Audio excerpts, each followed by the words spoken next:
Hey guys, welcome back and happy Wednesday. Happy Real Housewives of Salt Lake City reunion part 1. I'm not going to lie. I'm actually ready. I'm ready for this to be over. I'm ready for this season of it to be over. And just to let you guys know too, by the way, since I'm talking about Salt Lake City, I believe the entire cast is coming back except for Maylee Workman, which I knew she wasn't going to come back. And I think that they are going to keep Brittany Bateman as a friend. They start filming at the end of February. So there's that. And no, you will not get a cameo from me ever again. Ever. But with that, guys, we're back to talk about Jax Taylor's horrific behavior. So before we do, if you guys haven't already, go ahead, pop off in the comment section. If you're not subscribed over here to Up and Adam Channel 2, get subscribed. Don't forget to hit that notification bell. And let's start here. Shall we? Aye. Thank you to our girls over at tasteofreality.com. Kristen Doty.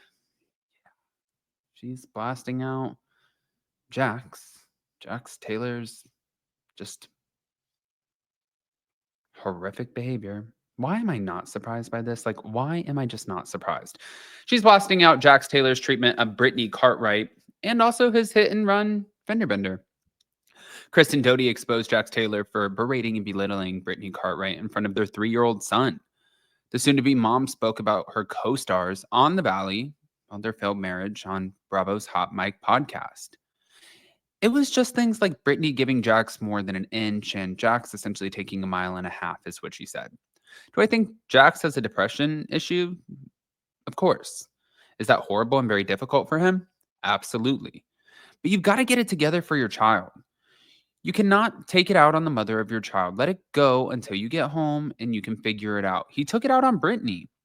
And from the sound of it, Jax maintained the toxic behaviors that Bravo fans saw for almost a decade on Vanderpump Rules. Kristen said, the way that he speaks to Brittany and the abusive language, it happened all over again, and Cruz is in the car. Now, Kristen also, of course, did talk about Jax's hit and run.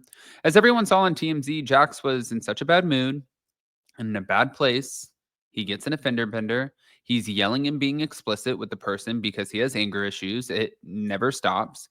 And in case you missed Jax's hit and run, he hit a car in Los Angeles traffic and did not exchange information with the driver that he rear-ended in the accident. But as per Nextdoor post, a woman named Michelle West claimed her boyfriend was stopped at a red light in Valley Village when a vehicle ran into the back of his car. Seemingly, Jax evaluated the damage he caused and decided to leave the scene. And Michelle said that her boyfriend chased the vehicle driven by Jax to a nearby gas station where paparazzi was taking photos and video, and a man who appeared to be Jax chatted with another person. It was Jax in the aftermath of the accident, but the victim took pictures of the damage and Jax's license plate at the gas station, and the next day, Jax was seen cruising on a motorized scooter. Meaning, I guess that he was like, fuck it. I'm not going to do this again. I'm not getting back in the truck. But hold on. Let's just play this for you so you can just hold on. Referred to even the past 48 hours developments with Jax and Brittany, and tell me what you mean by that. Yeah, I mean, without getting into total detail, of course, it was just things like Brittany giving Jax more than an inch and saying, okay, you want to come to this thing for Cruz. You want to come? Okay, great. Then you have to be at the house at this time. We have to be at this place at this time. And Jax just kind of taking his time, doing what he wants, not coming there. Do I think Jax has depression issues? Of course. Is that horrible and very difficult for him? Absolutely. You got to get it together for the sake of your child. You cannot take it out on the mother of your child. Let it go until you get home and you can figure it out. He took it out on Brittany. And then it's like, her phone's attached to the car, and then someone texts her that he doesn't like. You know what? You're divorced. Like, you're going through a divorce. You're doing what you do. She's doing what she does. And the way that he speaks to her and the abusive language that he uses, it all happened all over again. And Cruz is in the car. And then, as everyone saw on TMZ, he was in such a bad mood and in a bad place. He then gets in a little bit of a fender bender, and he's yelling and being explicit with this person because he just has these anger issues. So it was like, it never stops. It never stops. Do I think at some point he needs to give himself some grace? And yeah, I do. I think that's part of the healing process is say, stop hating yourself so much. If he stops hating himself, he'll be able to like ease up on that anxiety. He has to forgive himself, but he also has to do the work. And he's got to give Brittany some space. You referred to even the past 48 hours developments with Jax and Brittany, and I love Breaking the Rules pod clips. I really, really do. Now, hold on. It doesn't stop there. Like, I know what you guys are probably thinking. You're not surprised.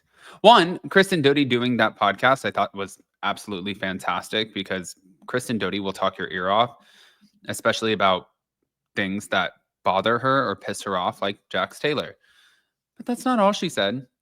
She also says that Tom Schwarz has evolved away from Tom Sandoval. Yeah, she said this. Obviously, Tom Sandoval and Tom Schwarz seem to have an unbreakable bond, but of course, Sandoval tested this by, well, getting Schwartz involved in the whole Rachel Leviss of it all. And then Schwartz lied to the world about knowing. And then he lied about when he knew. Then Sandoval took a toll on their bar, Schwartz and Sandy's, which closed in December. Somehow these two are still friends. I don't know how, but however, according to Kristen Doty, she's saying that the friendship has shifted.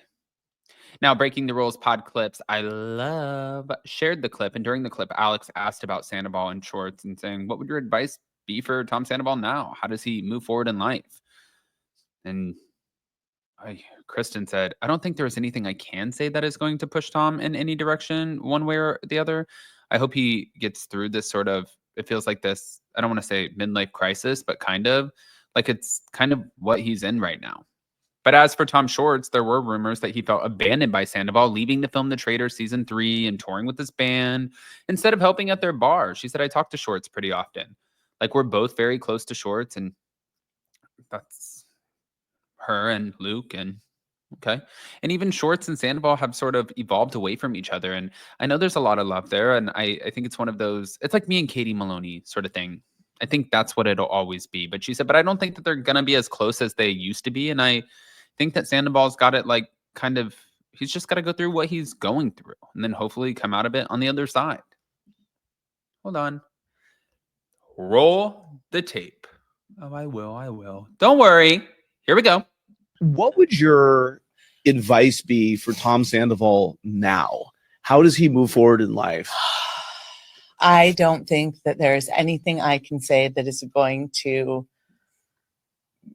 push Tom in any direction one way or the other. I hope he gets through this sort of, it feels like this, like, I don't want to say midlife crisis, but kind of like, it's kind of what he's in right now. I talk to Schwartz pretty often. Like, we're both very close with Schwartz, and even Schwartz and Sandoval have sort of evolved away from each other.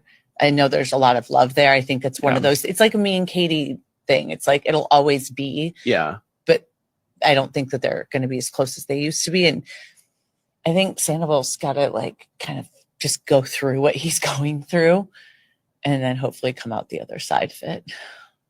The magnitude of it is extraordinary, to say the least. Yeah. It's not the Tom that, it's a bit of the Tom that I once knew. I will say that there are pieces of that, but he's not really the Tom that I knew. What would your advice be for Tom Sandoval now? How does he move forward in life? I don't think that there's anything I can say that is going to. That's interesting. I wonder if he is going through a midlife crisis. I mean, honestly, too, I feel like reality TV stars are kind of like, I feel like it's kind of like the military or like an athlete. And I'll explain what I mean by that. Like, you have so many people who come home who are in the military who learn how to become snipers. And, then once they, serve their terms and they want out of the military, how do you put that on a resume? You know what I mean? Like, they're so used to doing one thing and they're so great at it, but then how do you implement that into everyday life? Jason did Cirque du Soleil, long time, ended up tearing up his body. How do you put that on a resume? Aside from the fact that you can say that I was persistent, consistent, I stuck with it, I did the damn thing. But it's like when you're applying for a job, like, hey, I'm Really good at acrobatics? No. You know, so like even with reality TV, what does he do now? What did you do with your money? Did you build businesses? Shorts and Sandy's doesn't count. I don't know what so many of these people do. Like and I always say them too, like Sheena and Lala say they don't get on the Valley. What do they do for jobs if people aren't watching them anymore? How do you move forward? Spencer and Heidi. Look at them. They tried so many times. Right now they're getting a lot of attention, yeah. But like, God, they did so many freaking reality shows. It was like, I feel like they did everything except like Celebrity Naked and Afraid or something. I don't know. You guys get the point. You get the point. By the way, I'm not going to harp on Spencer and Heidi right now, especially with everything that they're going through. I'm only going to send them all of the love. But with that, guys, go ahead, pop off in the comment section, smash the like button, show some love, and we'll see you next time. Love you guys. Bye.